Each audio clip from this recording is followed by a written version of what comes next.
retrouve aujourd'hui avec une nouvelle vidéo. Alors, ça fait longtemps que je vous l'ai dit qu'il fallait que je vous fasse une vidéo sur mes pinceaux parce que c'est l'une des questions qui revient le plus souvent en commentaire. Vous vous demandez beaucoup quels pinceaux j'utilise et quels sont ces pinceaux avec la petite bague argentée. Donc plutôt que de répondre à chacune à chaque fois la même chose, je préfère vous faire une petite vidéo pour vous les montrer, vous expliquer un petit peu. Comme ça, j'aurai un petit lien. Quand j'aurai la question, je pourrai mettre directement le petit lien vers la vidéo. Ce sera plus simple pour tout le monde. Alors, les voici mes petits pinceaux, mes fameux pinceaux. Alors, je les utilise depuis le début de l'année. Et c'est vrai que vous l'avez remarqué, beaucoup m'ont dit mais tu prends plus que cela maintenant dans tes vidéos, on doit utiliser que cela. Tu les aimes vraiment beaucoup, mais qu'est-ce que c'est? Alors, ce sont des pinceaux, donc là je vais vous montrer les différentes tailles que j'ai. Ici, c'est la taille 12, donc c'est la marque Black Velvet. Silver, et c'est la série 3000S parce que vous avez plusieurs séries dans ces pinceaux là. Vous avez les 3000S qui sont des séries avec des pinceaux tout terrain, hein, j'allais dire avec des pointes comme ça fines, et puis vous avez d'autres séries aussi, des pinceaux plats, des pinceaux un peu épais. D'ailleurs je l'ai pas sorti celui-ci mais j'utilise pas beaucoup. Des pinceaux comme ça épais, et j'en ai aussi un autre. Décidément, je vous ai pas tout sorti parce que j'ai complété ma collection, mais ce sont des pinceaux dont je me sers peu. Hop, voilà. Ici, on a, hop, donc c'est toujours Black Velvet, Silver, et là, en fait, c'est les séries 3012S. Donc là, en fait, c'est un pinceau qu'on appelle un pinceau épais parce qu'il a une forme comme ça, un petit peu biseautée, un peu d'épais. Avec ma main, vous verrez peut-être mieux. Ici, ce sont des pinceaux qui sont toujours Black Velvet Silver. C'est la taille 1, là c'est la 3007S. En fait, ce sont des pinceaux, des liners un peu, des traînards. Alors, quoique les traînards, c'est un peu plus grand encore. Là, il est à peine assez grand pour qu'on l'appelle vraiment un traînard, mais c'est pour vous faire en fait des lignes. Voilà. Donc souvent quand j'utilise mes aquarelles dorées et que je veux faire des traits comme ça, c'est plus facile avec des pinceaux à poils longs comme ça. Voilà, donc vraiment en fait leur série ici, vous l'avez. Donc ça, donc ce sont des pinceaux particuliers, mais moi en fait ceux que j'utilise le plus pour mes mises en couleur, c'est vraiment les 3000S. Donc c'est vraiment ceux-là. Qu'est-ce qu'ils ont de particulier ces pinceaux-là? En fait, ils sont bien parce qu'ils sont composés à la fois de poils synthétiques et de poils naturels.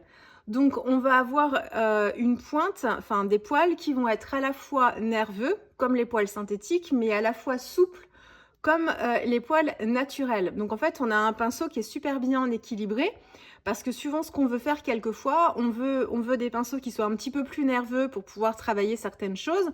Et puis, à d'autres moments, on cherche plutôt la souplesse du pinceau pour travailler les fonds, les aplats de couleurs et tout.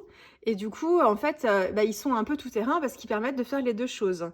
Ils ont des pointes extrêmement fines. Ici, même la taille, quelquefois, j'utilise la taille 12 même pour travailler des fonds et aller dans la précision. Ils ont des pointes très très fines.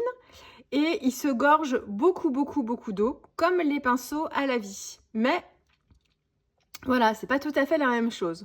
Donc je les aime vraiment beaucoup. Là, j'utilise plus que cela depuis plusieurs mois maintenant.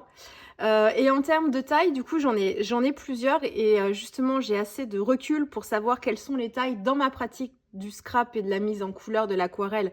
Quelles sont les tailles dont j'ai vraiment besoin. Là, par exemple, pour travailler mes fonds, j'utilise beaucoup la taille 12. Donc, j'utilise presque plus mon petit pinceau langue de chat. Pour celles qui me suivent depuis longtemps, vous savez, je vous parlais beaucoup de ce pinceau-là. Donc, un pinceau de chez Raphaël, un petit gris pur. J'avais la taille 12 qui me convenait bien pour faire mes aplats de couleurs, mes fonds. Et en fait, maintenant, j'utilise plus que celui-là. Parce que je trouve que les fonds se font vraiment très bien avec des fondus vraiment super. Il est super agréable à utiliser. Et la taille 12 pour les fonds que j'ai à faire me convient. C'est-à-dire que j'ai pas besoin pour l'instant d'avoir un pinceau beaucoup plus gros par rapport à la taille de projet que je peux faire. Ça me convient bien. Et comme il se gorge vraiment plein d'eau, bien d'eau, ça me permet de pouvoir faire des grandes surfaces. Et quand je travaille sur des fonds avec des motifs de tamponnage qui sont déjà faits dessus et sur lesquels il faut que je vienne comme ça passer le long du motif du tampon, comme ils ont des pointes fines et quand même un petit peu nerveuses, ça me permet d'être assez précise aussi dans le geste, ce que je vous disais, même avec une grande taille. Donc là, c'est la taille 12. La plus grande taille dont je dispose, c'est celle-ci. Et ensuite, j'en ai plusieurs. Alors, ça va de 2 en 2. J'ai la taille 0, la taille 2, la taille, hop, je les mets pas dans le bon sens. J'ai la taille 0, la taille 2, la taille 4, la taille 6 ici et la taille 8. Celle qui m'a manqué le plus et que j'ai acheté il n'y a pas très longtemps, c'est la taille numéro 2. Pourquoi? Parce qu'en fait, elle a une pointe, cette taille-là, elle est relativement fine, mais pas trop non plus, ce qui me permet de pouvoir l'utiliser, ce pinceau-là, cette taille-là, sur la majorité de mes mises en couleur de tamponnage. Par exemple, comme je fais beaucoup de mises en couleur, des Stampin' Bella, des petits tampons Doll & Create aussi, des petites poupettes, ou quand je suis sur la marque Shoe & Flower aussi et que je mets en couleur les différents motifs, en fait, la taille 2, elle me permet vraiment de faire les visages. Enfin voilà, après, quand on est sur des motifs qui sont pas trop gros et d'être assez précise et avoir une capacité de rétention d'eau qui soit quand même suffisante. La taille 0, sur certains motifs, était trop petite. Alors, elle est très pratique, mais parfois, elle est quand même trop petite. Et la taille 4, que j'ai ici, était parfois trop grosse. Donc, la taille 2, vraiment un bon compromis pour commencer à les acheter. Alors, ce sont des pinceaux qui ont un certain coût, hein, puisqu'on a des poils naturels dedans. Ils sont vraiment très grande qualité. Donc voilà, donc bien sûr, hein, on peut pas, moi je les ai pas tous achetés en même temps, même si j'ai complété très vite ma collection quand même. Mais après, si vous voulez faire des choix dans les tailles, ça dépend beaucoup de vos habitudes aussi, hein. Moi, je vous donne par rapport à mes habitudes de scrap, d'art journal. Celle que j'utilise le plus, c'est la taille numéro 2. Et puis ensuite, la taille numéro 12 pour travailler mes fonds. Et puis ensuite, entre cela, et ben, comme j'ai le choix, du coup, je peux naviguer entre chacune des tailles. Mais une taille 6, par exemple, hop, si je devais en retenir, hop, voilà. Moi, je travaille beaucoup avec la taille 6 quand j'ai des motifs un petit peu plus gros, la taille 2 pour des motifs plus petits et puis la taille 12 pour des aplats de couleurs. Voilà, c'est vraiment les tailles que j'utilise le plus. Après, forcément, j'ai ces trois-là qui me permettent aussi de faire des choses. La taille 8, elle est plutôt intéressante aussi à avoir quand on a des fonds, des formats de cartes, par exemple, qui sont en format 10-15 ou en format A5 aussi. Pour travailler les fonds, la taille 8 est plutôt sympa. Mais voilà, il n'y a pas d'obligation à avoir forcément une taille, enfin chaque pinceau dans chaque taille. Mais voilà, donc voilà mes petits pinceaux. Donc oui, ils sont vraiment, moi je les trouve vraiment très bien. Je suis très à l'aise avec.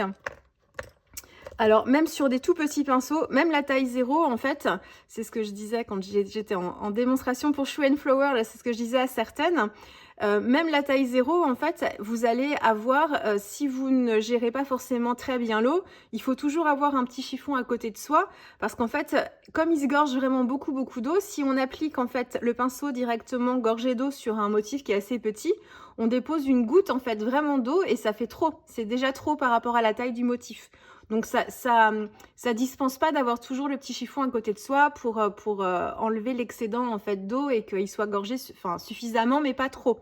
Donc c'est vraiment le gros avantage aussi de ces pinceaux, c'est qu'ils ils se gorgent d'eau comme pour les pinceaux à la vie, mais voilà, ce sont pas forcément des pinceaux à la vie pour autant. Donc j'en suis très contente. Moi je trouve les miens chez Aquarelle et Pinceaux, qui est un site de vente de produits de beaux-arts en ligne. Alors Aquarelle et Pinceaux, ils sont spécialisés, comme leur nom l'indique, en aquarelle. Aquarelle et tout ce qui est aquarellable, alors donc tout ce qui est godet d'aquarelle, enfin l'aquarelle en tube, en godet, les crayons aquarelle aussi. Donc vous avez plein de produits. Vous avez des marques d'aquarelle comme la marque Isaro qu'on trouve, qui est une très bonne marque d'aquarelle qu'on trouve aussi chez eux, qu'on trouve pas partout. Les Daniel Smith bien sûr, voilà, et ils ont des promos très régulièrement, donc n'hésitez pas à guetter. Quelquefois ces pinceaux-là sont en promo aussi, donc n'hésitez pas à guetter leur site. Donc moi c'est là que je les achète. Je vous mettrai le nom de leur boutique en ligne dans la barre de description. Donc voilà pour mes petits pinceaux. Donc voilà, je les aime beaucoup. Je vous dis, je les utilise depuis le début de l'année. Alors peut-être pas dès le mois de janvier, je sais plus. Faudrait que je reprenne mes anciennes vidéos. Donc voilà, après je vous dis, le matériel, ça va, ça vient. Pour l'instant, je prends que cela. Pour en avoir testé plein déjà, souvent je revenais quand même à mes pinceaux Raphaël Petit Gris que j'ai depuis presque le début que je fais de l'aquarelle. Donc ça va faire 5 ans bientôt. Enfin même 5 ans déjà. Et c'est vrai que souvent, donc j'en ai testé plein, les pinceaux Léonard dont je vous parlais beaucoup, qui sont très nerveux, que j'ai bien aimé pendant un temps, mais souvent je revenais quand même systématiquement à mes pinceaux Raphaël. Là pour l'instant, ça fait plusieurs mois et je suis pas encore systématiquement, ouais c'est ceux-là que je prends, donc c'est un signe en général. Mais bon, ça veut pas dire que les autres pinceaux sont pas bien du tout, hein. Puis après, c'est très personnel aussi les histoires de pinceaux. Donc voilà, mais voilà les petits pinceaux que j'utilise. Donc je pourrais comme ça, quand j'aurai la question, pouvoir vous renvoyer vers cette vidéo-là. Et puis après, si vous avez d'autres questions sur les pinceaux, n'hésitez pas, hein, toujours. Hein, mais voilà, pour leur référence, c'est vraiment, vraiment ceux-là que j'utilise. Voilà, je vais vous faire une autre vidéo sur les carnets art journaux, parce que c'est aussi la deuxième question après les pinceaux qui revient le plus. Donc je vais vous expliquer un petit peu, vous montrer un petit peu ce que j'utilise et vous mettre les références dans, pareil, la barre de description quand je ferai ces vidéos-là pour pouvoir vous renvoyer à la vidéo en question. Et là encore, c'est quelque chose qui change. Alors les carnets, là j'en ai testé tellement depuis que je fais de l'art journal que maintenant j'ai un bon retour d'expérience dessus. J'en ai testé plein. Je sais ceux que je n'aime pas du tout, ceux que j'aime bien et ceux que j'aime beaucoup. Et en fonction de ce que je fais aussi. Donc c'est une deuxième vidéo que je vais vous faire aussi dans peu de temps pour que vous puissiez avoir comme ça des bases en termes de matériel. Et comme je vous dis, hein, c'est le matériel, j'en avais déjà fait des vidéos sur le matériel il y a quelques temps. Vous pourrez retrouver ça sur ma chaîne aussi l'année dernière ou l'année d'avant encore. Ça, voilà, c'est des choses qui évoluent. Voilà, écoutez, j'espère que cette petite vidéo vous aura apporté les informations dont vous aviez besoin. Et puis, on va se retrouver très vite avec des réas, parce que c'est plus souvent ça que vous avez ici sur ma chaîne, des vidéos de réalisation. Alors, à très vite!